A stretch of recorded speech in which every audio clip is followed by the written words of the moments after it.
untuk resensi silahkan dilengkapi ya. Di yang ini kan di tanggal 18 Maret, kemudian tanggal 25 Maret kita online waktu itu ya. Terus PS, kemudian ini juga online. Di kosong waktu saya karena saya berhalangan dari Jakarta, kemudian di hari ini. Nah, kemudian kan kita cari satu waktu ya untuk yang tanggal 22 April ya.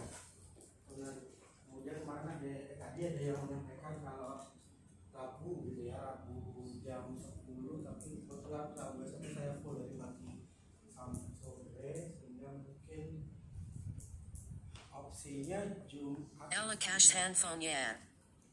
Jumat itu saya juga full.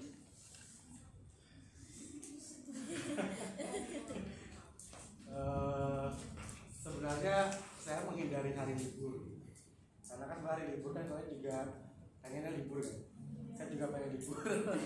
Gitu. Tapi silakan saja kalau mau di hari libur atau coba kita lihat minggu depannya lagi. Ya, minggu depannya lagi. Antara hari minggu depan tuh tanggal mungkin Selasa ya. Selasa, Rabu itu pagi kemudian bisa. Sebentar, Selasa bisa, Rabu itu saya tidak bisa. Kamis bisa, Kamis itu siang oke. Jadi Selasa pagi atau Kamis siang atau Kamis sore ya. Silakan dilengkapi. Baik, kita akan lanjutkan kuliah kita terkait dengan sistem pangan di sisi pangan. Kemudian saudara, pada materi kita ini yang mau saya katakan adalah terkait dengan sanitasi, kemudian sistem pembersihan atau cleaning yang merupakan bagian dari sanitasi, kemudian juga hygiene pekerja, dan juga monitoring. Itu yang akan saya katakan. Kemudian kalau hal-hal yang basic kayak tujuan, kemudian apa yang kemudian evaluasi dalam pangan di industri pangan itu sudah kalian tadi sebelumnya gitu ya, pada dasarnya. Kemudian tapi yang juga merupakan bagian yang penting dari kita menerapkan sistem keamanan pangan di industri pangan itu adalah kita melakukan kegiatan sanitasi. Jadi yang bagian itu ya sanitasi, kemudian pembersihan, cleaning, monitoring, dan juga hygiene dari para pekerja atau personil. Nah, semuanya ini kan mendukung dari sistem aman pangan, baik itu GMP, kemudian lebih tingginya lagi pada level ACCP, kemudian lebih tinggi lagi pada level ISO 2000 gitu ya, yang mendukung keamanan. Nah, kita mulai dengan sanitasi. Sanitasi mungkin sebelumnya sudah disinggung juga di kuliah-kuliah sebelumnya di keamanan pangan begitu ya. Tapi kita akan ulas lebih detail, lebih komprehensif terkait dengan praktek kegiatan di sanitasi, kemudian tujuannya apa, dan hubungannya terkait dengan menjaga keamanan pangan atau mencegah terjadinya permasalahan yang diakibatkan dari isu safety gitu ya. Kita akan bahas lebih lanjut. Jadi kalau sanitasi ini kalau per definisi merupakan proses pembersihan dan desinfeksi fasilitas dan peralatan untuk mencegah kontaminasi pada produk pangan yang diolah atau yang dihasilkan. Jadi keywordnya itu adalah membersihkan gitu ya. Jadi kalau sanitasi itu pasti kegiatan utamanya itu adalah melakukan proses pembersihan atau cleaning di awal saya sampaikan sanitasi, kemudian cleaning atau pembersihan ya. Pembersihan itu cleaning itu merupakan bagian dari sanitasi.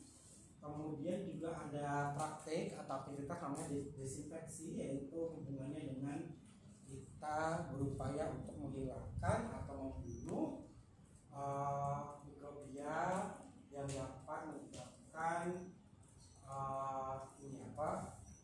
masalah akibat dari mikrobia yang tumbuh pada baik itu peralatan atau mungkin mikrobia yang bisa mengkontaminasi. Jadi mikrobianya itu bisa dia itu tumbuh pada peralatan yang kemudian itu bisa mengkontaminasi pada bahan yang sedang diolah. Kemudian kalau kita lihat dari tujuan sanitasi itu pastinya di situ menghilangkan kotoran gitu ya, sisa bahan pangan dan mikroorganisme kotor. Jadi dari level yang makroskopik dulu begitu ya, sama halnya kalau kayak kita nyuci piring begitu. Pertama kita hilangkan dulu kotoran-kotoran yang sifatnya ukurannya besar, yang sifatnya visible bisa kita lihat. Kemudian setelah itu dihilangkan, itu masih ada komponen yang dia masih tertinggal atau lengket yang mungkin kita tidak bisa lihat secara kasat mata gitu. Kita tapi mungkin bisa kita rasakan dari misalnya ada sensasi misalnya licin gitu ya, sesuatu yang dia memiliki viskositas atau kekentalan gitu, misalnya kayak sisa lemak gitu ya. Kemudian juga mungkin dari segi misalnya bau atau nah sisa yang tidak kasat mata seperti itu, dan juga dari sisi bakteri yang pastinya juga tidak bisa kita lihat gitu ya, atau secara visible itu nggak bisa kita lihat. Nah itu kita lakukan pembersihan juga. Jadi dari level yang makroskopik dunia yang mikroskopik. Nah sehingga dengan kita menghilangkan kotoran, sisa bahan pangan dan mikroorganisme ini, kita akan menghindari terjadinya kontaminasi silang antara bahan yang diolah begitu ya dengan peralatan yang digunakan untuk mengolah di tiap batch-nya. Jadi kalau misalnya di perusahaan itu kan memang aktivitas produksi itu banyak sekali dilakukan gitu ya. Tapi misalnya contoh untuk memproduksi misalnya biskuit itu dari tahapan raw materialnya sampai ke produk jadi itu misalnya dia membutuhkan waktu 60 menit misalnya. Nah kemudian kalau ada satu shift itu dia rata-rata adalah jam kerjanya 8 jam, sehingga dalam satu shift kegiatan produksi itu kita bisa lakukan 6 kali proses pembuatan biskuit kan. Jadi 1 jam sehingga dalam satu shift aja selama 8 jam itu bisa 6 kali, sehingga kita bisa katakan bahwa ada 6 batch gitu ya. Nah kalau misalnya ada sisa bahan yang diolah gitu pada batch atau tahapan sebelumnya, itu bisa mengkontaminasi pada tahapan proses atau batch. Dan pastinya tujuan akhirnya adalah menjamin lingkungan produksi yang higienis dan juga aman. Jika produksi yang dihasilkan itu juga dari aspek aman pangannya harus terpenuhi dengan baik, sehingga kita mencegah produk recall atau produk withdrawal atau penarikan produk akibat produk itu bermasalah. Nah kemudian kalau komponen sanitasi kita lihat pada area atau bagian-bagian yang perlu dilakukan pembersihan atau cleaning itu, kalau pada suatu industri pangan di perusahaan itu pertama pada area produksi itu sebagai core ya, atau sebagai inti. Di situ kalau pada bangunan gitu kita bisa lihat di bangunan itu dia disusun oleh bagian lantainya, dindingnya, langit-langitnya, begitu pada aspek bangunannya ya. Sehingga itu juga perlu dilakukan pembersihan. Kita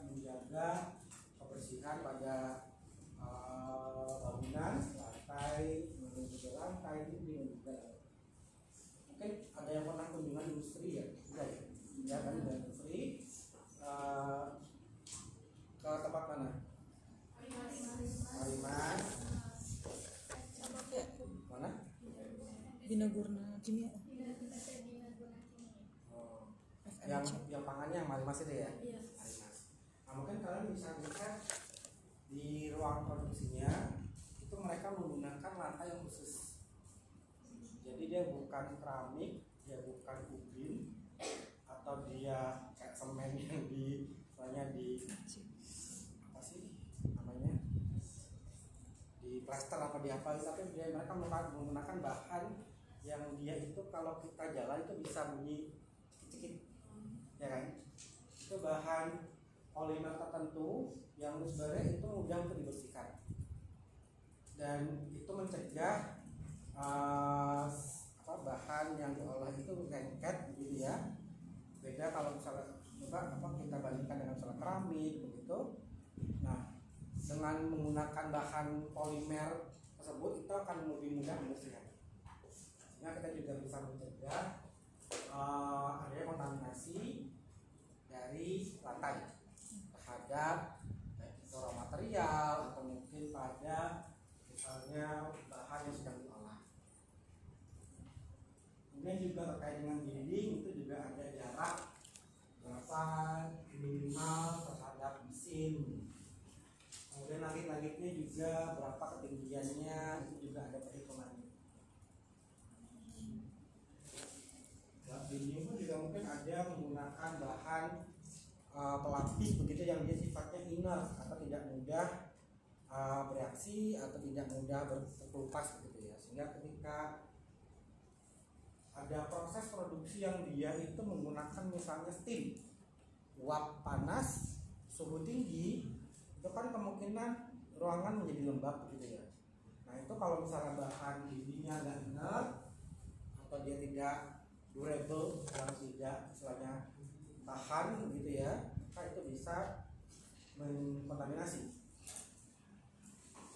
Dan juga lanjut-lanjutnya terkait dengan ceilingnya itu juga ada kriteria harus ceilingnya seperti apa, kemudian apakah dia rapat gitu ya, kemudian juga pembersihannya juga ada ininya apa istilahnya prosedurnya begitu dan ada jadwal pembersihannya. Kemudian peralatan dan mesin produksi, ini permukaan kontak yang akan langsung dengan bahan yang diolah ya, sehingga itu juga perlu dipastikan aspek pembersihan. Dan area penyimpanan bahan baku dan juga produk jadi storage, area storage, baik itu bahan kering, storage basah atau wet storage. Kemudian juga pada cold storage ya, itu juga perlu dipastikan kebersihannya, dan juga pada ruangan untuk menyimpan produk yang sudah jadi. Atau misalnya pada bagian warehousing atau gudang. Kemudian fasilitas mendukung saluran air, drainase, ventilasi itu juga dipastikan saluran air tidak mampet, kemudian tidak ada kebocoran, ventilasi juga baik gitu ya, tidak ada saya lakukan pembersihan terjadwal untuk menghilangkan debu, apa istilahnya sarang atau apa begitu ya. Dan dalam sanitasi itu bisa harian, terutama untuk area dan peralatan yang kontak langsung dengan produksinya. Alat mesin-mesin pengolahan itu biasanya dibersihkan secara harian. Kemudian mingguan itu area pendukung dan fasilitas umum. Jadi selain dia tidak yang high risk atau risikonya tinggi. Kemudian bisa juga bulanan, pembersihan menyeluruh untuk area yang sulit dijangkau, misalnya pada sudut gitu ya. Karena untuk membersihkan bagian sudut seperti itu kan perlu ada misalnya alat itu perlu di-share atau dipindahkan gitu ya. Kalau itu tiap hari gitu kan, maka sebenarnya akan mengganggu proses produksi. Nah kemudian untuk SOP-nya, standar operation procedure sanitasi. Nah ini merupakan sebenarnya panduan gitu ya untuk kita melakukan kegiatan sanitasi. Jadi dengan kita mengimplementasikan SOP kita memberikan jadwal, kita menetapkan jadwal untuk sosialisasi, kemudian program untuk monitoring yang berkelanjutan gitu ya, supaya proses pembersihan itu dapat secara teratur berkala dilakukan, sehingga itu juga mendukung aspek keamanan produk yang dihasilkan. Kemudian kita bisa identifikasi kalau misalnya ada permasalahan atau kecenderungan terjadinya suatu kegagalan gitu ya, terutama dari aspek keamanan pangannya. Kemudian kita juga bisa identifikasi masalah yang terjadi, kemudian menjamin personil itu mengerti sanitasi dengan cara setiap personil itu diberikan pelatihan atau training. Kemudian cara memberikan sarana pelatihan yang konsisten gitu ya, mendemonstrasikan komitmen pada pembeli, sehingga dengan kita mendemonstrasikan SOP itu sebenarnya kita juga menunjukkan kepada buyer itu komitmen kita terhadap food safety atau keamanan. Terakhir, kita meningkatkan praktik sanitasi yang tepat, yang efektif gitu terhadap perusahaan atau tempat industri yang kita lakukan proses produksi. Kemudian 8 kunci sanitasi itu mulai dari air itu kita perlu pastikan bahwa penggunaan airnya itu memang dia secara kualitas mikrobiologinya bagus, kemudian dia tidak tercemar misalnya bahan kimia yang dia bisa menyebabkan efek misalnya mengganggu keamanan pangan. Misalnya sumur itu dia berdekatan dengan misalnya ada kebocoran misalnya minyak bumi atau lumpur atau apa begitu ya. Kemudian mungkin air dengan tingkat mineral yang tinggi gitu ya, karena mineral itu kan bisa menyebabkan kerak ya, atau air sadah itu kan kerak gitu ya. Kemudian kalau airnya itu dia dari segi sumbernya dan hanya septic tank atau pembuangannya itu berdekatan begitu ya, sehingga itu perlu dipastikan bahwa penggunaan airnya itu dalam kualitas yang baik. Kalau di industri itu biasanya kita menggunakan air yang sudah treatment, jadi pakai treatment RO, reverse osmosis. Itu bisa digunakan kemudian untuk proses produksi dan juga untuk cleaning. Beberapa perusahaan itu yang dia menggunakan air sumur itu perlu mengecek kualitas atau mutu baku airnya secara fisik, secara kimia, fisik, kimia, mikrobiologi. Maka ada juga kalau dia menerapkan standar keamanan pangan internasional, dia perlu mengecek radioaktivitasnya juga. Itu karena dia menggunakan air tanah.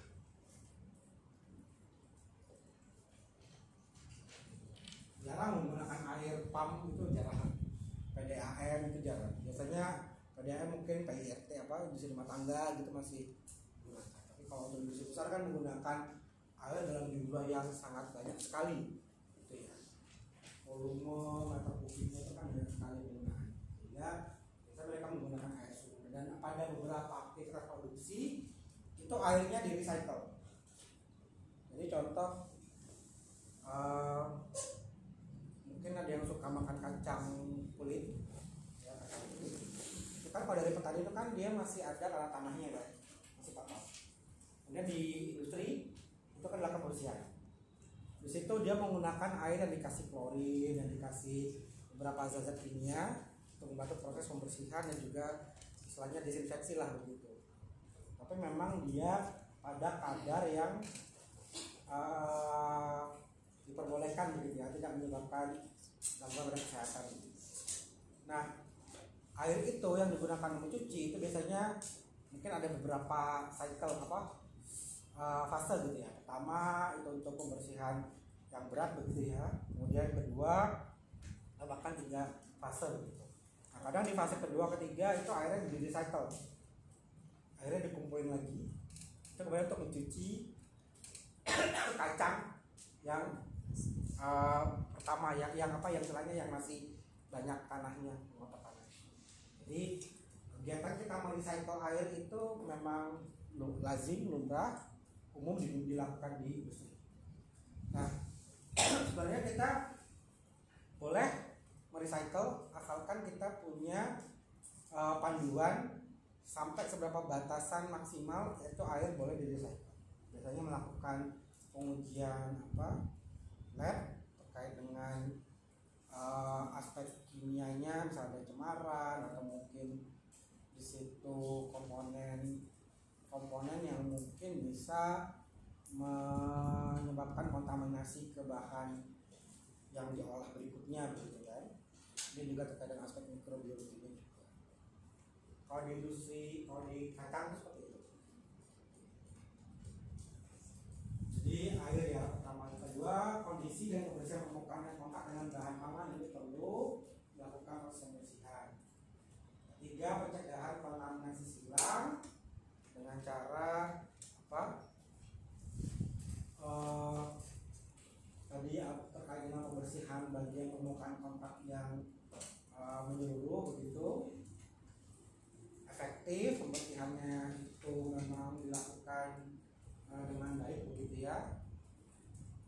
Kemudian juga terkait dengan istilahnya alur personil itu juga dipertimbangkan untuk mencegah kontaminasi silang.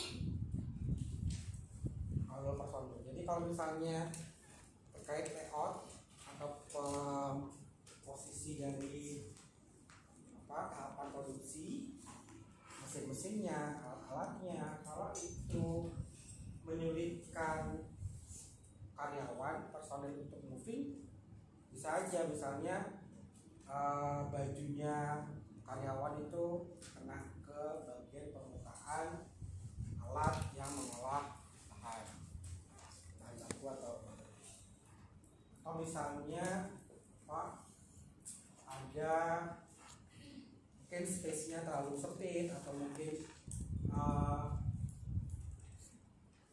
istilahnya penataannya itu tidak baik gitu, sehingga orang personil itu dia harus misalnya berdekatan begitu untuk jalan, mereka bisa sebenarnya menyebabkan kontaminasi silang. Kemudian menjaga fasilitas cuci tangan, sanitasi toilet gitu ya, dan proteksi dari bahan-bahan kontaminan sehingga yang bahan-bahan yang dia menyebabkan kontaminasi silang, kemudian juga bahan-bahan berbahaya, bahan kimia untuk pembersih itu perlu penempatan yang tepat dan sesuai, jangan ditempatkan pada ruang produksi. Pelabelan, penyimpanan, penggunaan bahan toksik yang benar, itu misalnya contoh bahan-bahan untuk disinfeksi, nah itu juga perlu pelabelan yang benar, penyimpanan yang benar. Jangan sampai misalnya kita menggunakan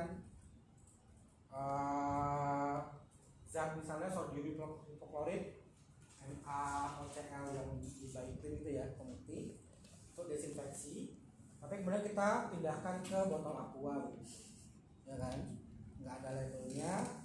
Nah itu kan kemudian bisa kalau orang salah itu yang ambil itu masuk ke misalnya bahan yang diolah, akan menjadi berbahaya. Pernah dengar nggak saya tuh pernah lihat di TikTok gitu ya, ada yang dia yang istilahnya yang rewang gitu, ART-nya masakin french fries tapi pakai minyak jahit, pakai minyak jahit. Aku tuh minum air Jadi pernah lihat minyak jahit atau orang tuanya yang suka jahit, itu kan ada minyak yang buat melumasi mesinnya, ya kan, untuk melumasi mesinnya. Terus ada cerita gitu ya. Jadi ternyata minyaknya itu dipindah ke botol aqua begitu ya. Dan warnanya kan warna putih kekuningan gitu loh, nggak salah ya itu ya. Ya kayak minyak makan lah gitu atau minyak goreng. Kemudian ditempatkan di dapur. Itu di bagian bawah. Biasanya kan kalau ada kompor itu kan di bawahnya ada rak apa kayak kabinet apa itu ya untuk apa lemari kecil gitu ya. Kalau di situ kemudian mungkin yang lewang ini baru, ART-nya baru, kemudian cari-cari ya di bawah kelihatan seperti minyak itu dipakai buat digoreng. Padahal itu adalah minyak jadi. Dan kalau di industri itu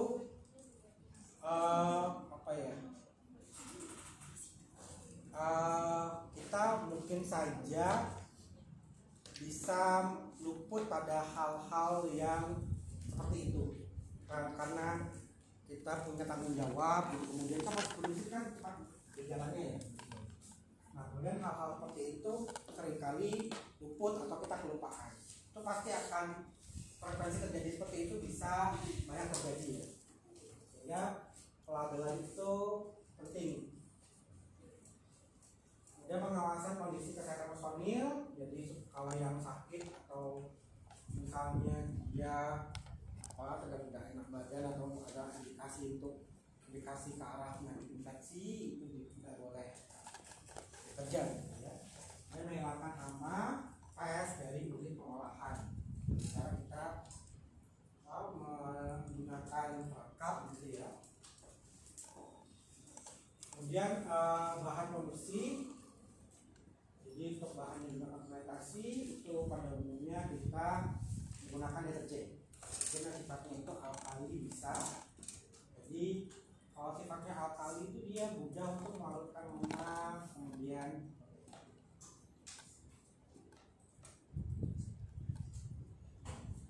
sebenarnya sabun itu dari apa? Reaksi apa dengan apa? Sabun.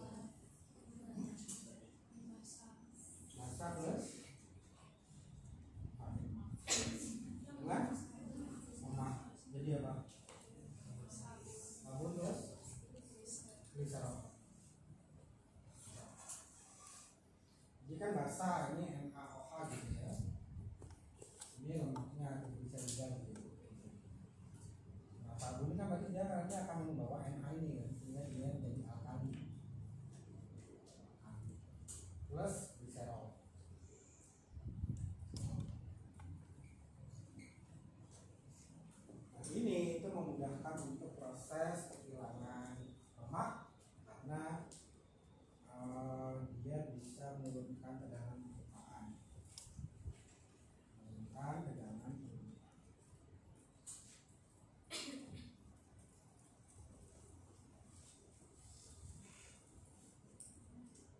Kemudian deterjen yang sifatnya asam itu efektif mengeluarkan endapan mineral.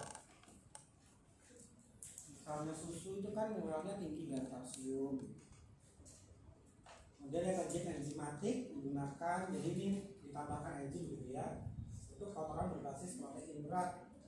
Jadi dia karena mengandung protease. Protease atau enzim proteolipid.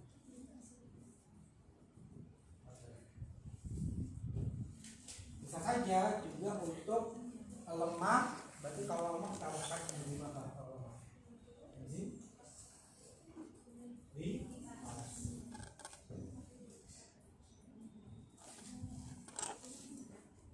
kemudian untuk bahan desinfektan itu ada klorin, dia punya spektrum yang luas untuk melawan bakteri, virus.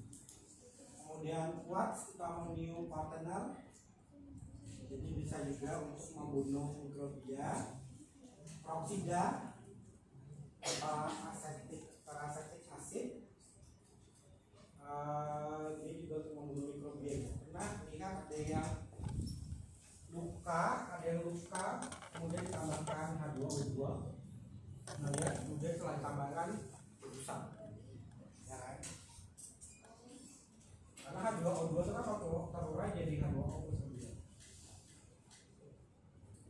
Jadi O2 nya ya jadi busa-busa itu.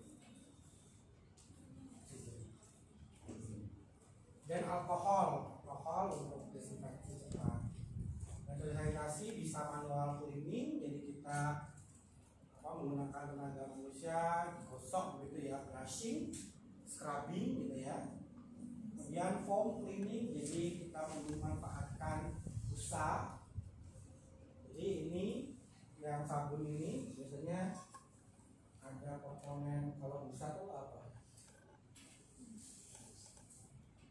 Ini ya, saya sodium lauryl sulfat.